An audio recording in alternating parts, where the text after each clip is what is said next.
Episode 17.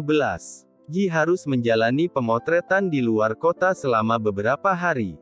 Dia ditemani oleh Sheila. Siapa sangka ternyata dia harus bertemu lagi dengan Alisa di sana.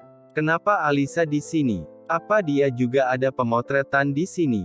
Tanyanya heran kepada Sheila. Sepertinya begitu, tapi aku kurang begitu tahu jadwalnya, kata Sheila sambil mengangkat kedua bahunya bersamaan.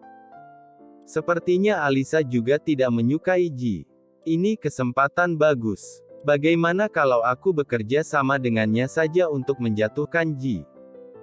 Sheila berpikir keras dengan menunjukkan senyum liciknya di belakang Ji. Saat Ji sedang sibuk bersiap, dia mendatangi Alisa. Permisi Alisa, bisakah kita berbicara sebentar? Sheila bertanya dengan begitu sopan. Oh, bukannya kamu manajer Ji? Ingin membicarakan apa? Alisa menjawab dengan acuh tak acuh. Aku lihat sepertinya kamu tidak menyukai Ji. Aku ingin mengajakmu bekerja sama. Alisa mengernyitkan dahi mendengarnya. Kerja sama? Kerja sama seperti apa yang kamu maksud? Aku juga tidak menyukai Ji. Bagaimana kalau kita kerja sama untuk menjatuhkan Ji? Sebagai pelajaran untuknya agar tidak lagi bersikap sombong. Sheila begitu yakin saat berbicara dan sorot matanya memancarkan kebencian.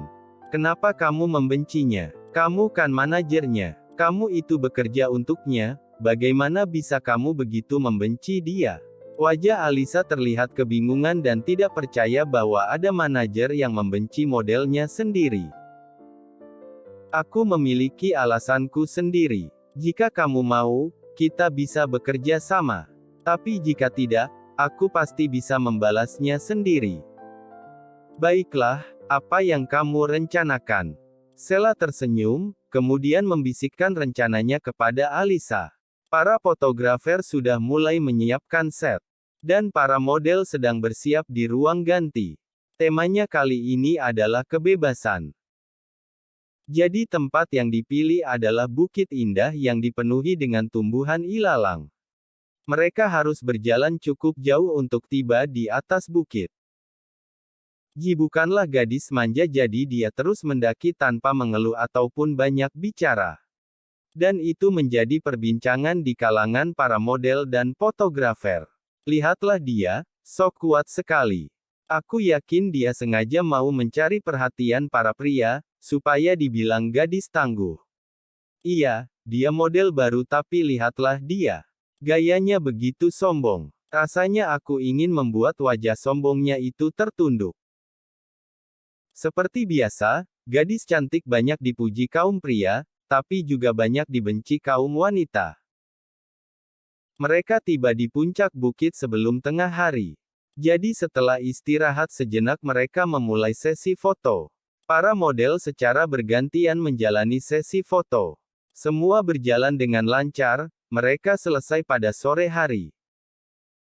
Namun sebelum turun dari bukit, cuaca tiba-tiba berubah mendung, matahari sore yang tadinya masih bersinar terang, seketika menghilang tertutup awan dan berubah jadi gelap.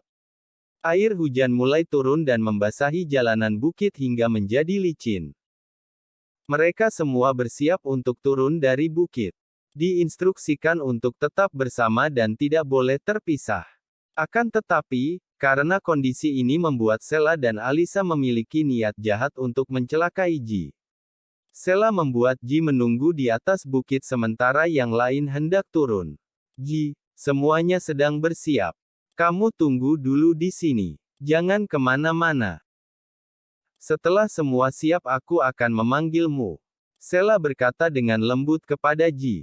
Itu malah membuat Ji merasa curiga dengan apa yang dilakukan Sheila.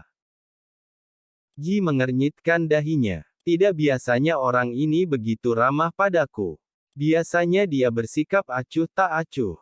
Aku yakin dia pasti merencanakan sesuatu. Tapi apa? Ji menganggukkan kepalanya. Semua bergegas turun, tapi tidak ada yang memberi tahu Ji. Di saat panik seperti ini mereka juga tidak memeriksa anggotanya satu persatu. Mereka bergegas turun dari bukit dan meninggalkan Ji. Semuanya. Kita akan turun sekarang.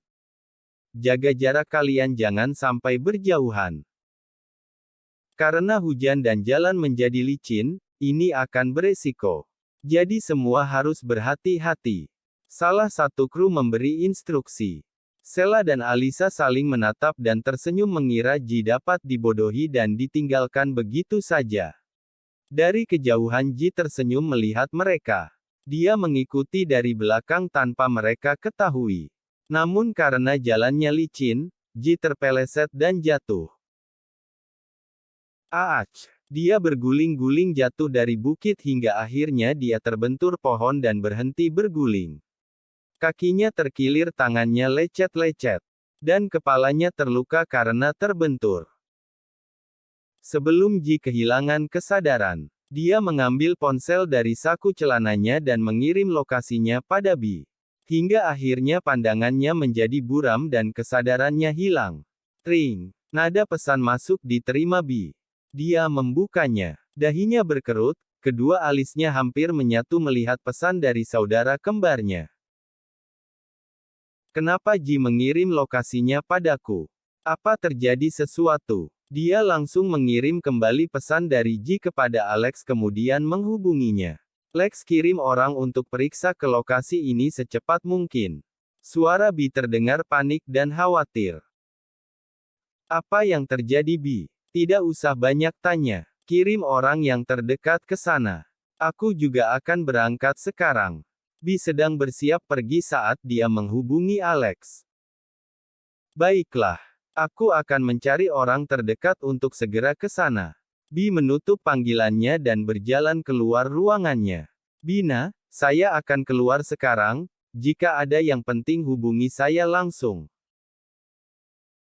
Baik Pak. Apa yang? Biru mempercepat langkahnya meninggalkan kantor sebelum Bina selesai dengan perkataannya. Jika sesuatu terjadi pada Ji, akan kuhancurkan kalian semua.